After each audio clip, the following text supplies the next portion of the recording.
My heart stuttered. Evelyn Whitaker was my grandmother. Sitting 3 feet away from me, calmly slicing an apple at the kitchen island, knife moving with the same deliberate rhythm she'd used for 40 years.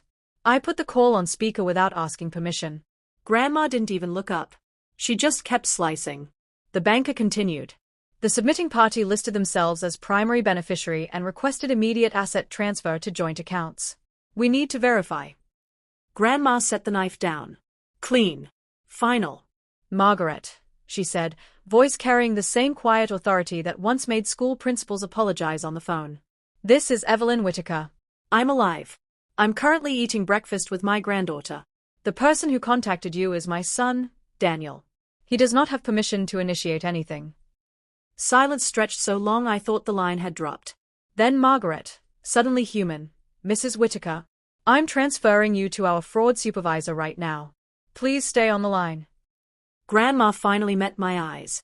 No panic. Only the calm of someone who had already played the chess game in her head 6 moves ahead.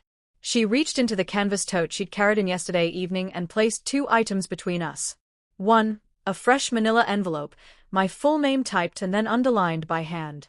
2, a single sheet protected in a clear sleeve, yesterday's dated email from Horizon Trust marked **** urgent fraud alert, attempted unauthorized access ***. I stared at the timestamp on the alert, 6:41 a.m.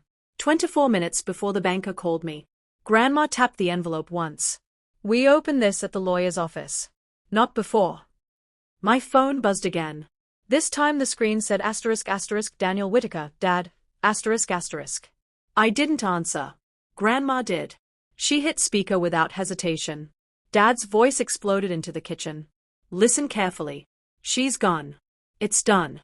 The lake property, the brokerage, the CDS, everything rolls to us today. You show up anywhere near the trust office and I'll have security remove you. You're not mentioned.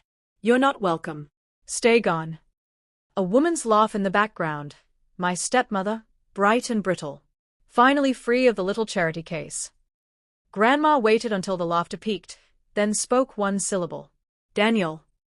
The line went graveyard quiet. Dad's voice came back small. Mom. I'm listening, Grandma said. I've been listening since 6:41 when you tried to declare me dead at my bank. Another beat of stunned silence. You also instructed your brother-in-law to drive to Pine Hollow this morning, she continued. He's currently on camera attempting to override the electronic lock on the boathouse. The sheriff's deputy arrived 4 minutes ago. Your brother-in-law is explaining why he has a power of attorney document that expired 17 months ago. I opened the camera app Grandma had installed on my phone last Christmas. Live feed, red and blue lights washing across the boathouse deck. My uncle sitting on the steps, hands visible, talking fast to a uniformed deputy while another deputy photographed a manila folder he'd been carrying. Grandma didn't raise her voice. She didn't need to. Here is what happens next, she said. At 8:30 I will walk into Jensen and Patel with my granddaughter. We will file an emergency revocation of every durable power, every beneficiary designation, every proxy you've ever held. We will submit the fraud alert, the call recording we are making right now, and 30 seconds of high-definition video showing your relative attempting felony trespass after you falsely reported my death. Dad tried to interrupt. Grandma spoke over him without effort.